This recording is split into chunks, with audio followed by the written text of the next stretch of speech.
தங்கத்தின் தம்பி என்று சொல்லப்பட்ட வெள்ளி இப்போது தங்கத்தையே ஓவர்டேக் செய்து ஒரு புதிய சரித்திரத்தை படைத்துள்ளது. செவ்வாய்க்கிழமை வெள்ளியின் விலை வரலாறு காணாத அளவிற்கு உயர்ந்து ஒரு டிராய் அவுன்ஸ் $60 என்ற மைல்கல்லை முதல் முறையாக தாண்டியுள்ளது. இந்த ஒரே வருடத்தில் வெள்ளியின் விலை கிட்டத்தட்ட 2 மடங்காக உயர்ந்திருப்பது ஒட்டுமொத்த முதலீட்டாளர்களையும் ஆச்சரியத்தில் ஆழ்த்தியுள்ளது. இந்த வருடம் தங்கம் 60% உயர்ந்த நிலையில் வெள்ளியோ கிட்டத்தட்ட 109% உயர்ந்து தங்கத்தையே பின்னுக்கு தள்ளி உள்ளது. இந்த ராக்கெட் வேக வளர்ச்சிக்கு என்ன காரணம்? 2 முக்கியமான காரணங்கள் சொல்லப்படுகின்றன. முதலாவதாக, உலக அளவில் வெள்ளியின் சப்ளை, அதாவது உற்பத்தி கடுமையாக குறைந்துள்ளது. தேவை அதிகமாகவும் உற்பத்தி குறைவாகவும் இருப்பதால் அதன் விலை ராக்கெட் வேகத்தில் ஏறுகிறது. இரண்டாவதாக, அமெரிக்க மத்திய வங்கியின் வட்டி குறைப்பு எதிர்பார்ப்பு.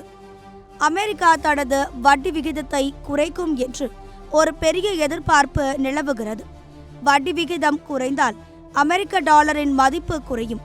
டாலரின் மதிப்பு குறைந்தால் தங்கம், வெள்ளி போன்ற உலோகங்களின் மதிப்பு உயரும். இந்த 2 காரணங்களும் தான் வெள்ளியின் விலையை இப்போது வானத்திற்கும் பூமிக்குமாக எகிர வைத்துள்ளது. லண்டனில் உள்ள உலகின் மிகப்பெரிய வெள்ளி வர்த்தக மையத்தில் அக்டோபர் மாதம் விற்பனை செய்ய ஒரு துளி வெள்ளி கூட இல்லை என்று முதலீட்டு நிறுவனங்கள் கூறியது இந்த சப்ளை பற்றாக்குறையின் தீவிரத்தை காட்டுகிறது. அது மட்டுமல்ல, அமெரிக்கா வெள்ளியை தனது பொருளாதாரத்திற்கு மிக முக்கியமான ஒரு கனிமம் என்று அறிவித்துள்ளது. இதனால் எதிர்காலத்தில் அமெரிக்கா இறக்குமதி செய்யப்படும் வெள்ளி மீது வரி விதிக்கலாம் என்றும் இது விலையை மேலும் உயர்த்தும் என்றும் முதலீட்டாளர்கள் கருதுகின்றனர்.